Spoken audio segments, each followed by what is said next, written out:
Hello everyone, my name is Matthew Sweet and this is Cyborg Escape. Set in the distant future, there is a cyborg being built in a factory. The cyborg becomes self-aware and is trying to escape its creators. Cyborg Escape is about collecting metal plates to craft different upgrades for a cyborg after each level. Players will access the crafting menus where they will be able to build upgrades for the cyborg. Some of the upgrades will include speed boost, double jump, and different types of ammos. The player will run, jump, and shoot their way to the end of the level before the timer runs out. Can you help the cyborg escape? Cyborg Escape will be a 2D side-scrolling platformer with level-based progression. The levels will include moving platforms, short and long jumps, and moving and shooting enemies. This game will have pitfalls and environmental hazards to avoid while traversing the level.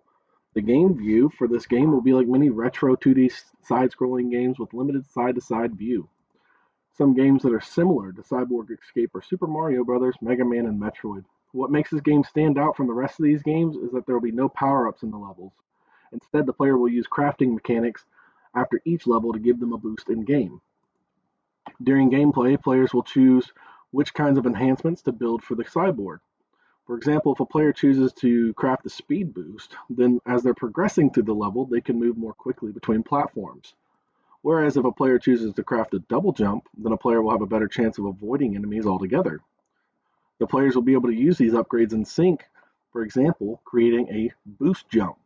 The crafting choices for this will ultimately determine the replayability of the game. This is due to the number of ways that players can play.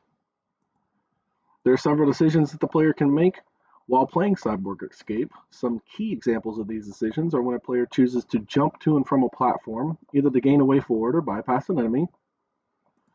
Some other examples of the player's decisions are whether to shoot an enemy and collect the nuts and bolts for a higher score, or simply jump over it and continue to the end of the level, and whether to collect the metal plates for crafting enhancements or bypass them altogether. The goal of the player is ultimately to make it to the end of the level in the least amount of time possible. The secondary goals of the player is to collect the nuts and bolts and the metal plates to build up their high score or to craft better upgrades. The theme I've chosen for Cyborg Escape is a futuristic sci-fi factory. The first two levels will take place in the factory, the second two levels will move on to the city streets, and the final two levels will take place in the country where the cyborg tries to make its escape from the creators. The rules of the game are that the player will use run, climb, and jump mechanics to traverse the platforms to make it to the end of the levels before the timer runs out. The player will collect metal plates to craft different enhancements for the cyborg after each level in a crafting menu. The player will also shoot or jump over enemies as they will try to collect as many nuts and bolts possible to achieve the high score.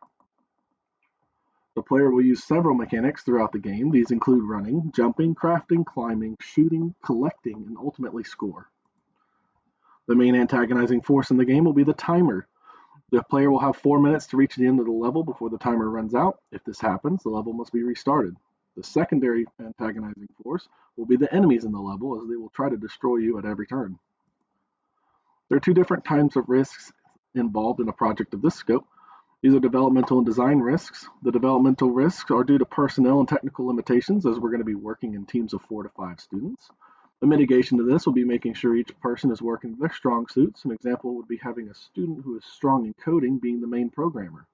The design risk are that we will not have a game art student available to make our art, so we'll have to do this ourselves.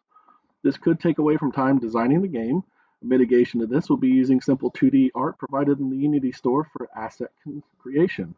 I hope you all enjoyed this presentation. Have a wonderful day.